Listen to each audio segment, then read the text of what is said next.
Wag niyong gagamitin 'tong sabon na 'to kung ayaw niyong pumuti at matanggal yang mga pimples niyo at mga blemishes sa mukha. Kasi kapag ginamit niyo 'to, yang mga pimples diyan sa face niyo, mabilis na matutuyo at mabilis na magla-lighten.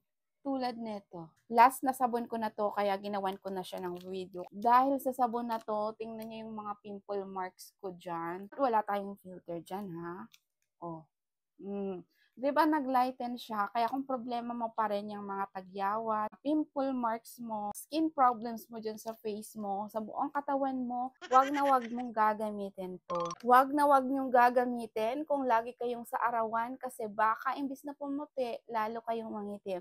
Dahil mga may micro-peeling 'to, yung tendency magba-brighten yung skin mo. Kaya hindi ko siya ina-advise na gamitin niyo kung madalas kayo sa arawan. Pero siyempre, puwede niyo pa rin gamitin basta mag-a-apply kayo ng lotion, sunscreen, sunblock lotion para protected pa rin kayo sa araw. At siyempre, kailangan lagi kayong magpayong. Kung ayaw niyo nung mga benefits na sinabi ko, 'wag niyo 'tong iche-check out pero ilalagay ko pa rin diyan yung basket sakali magbago yung isip mo.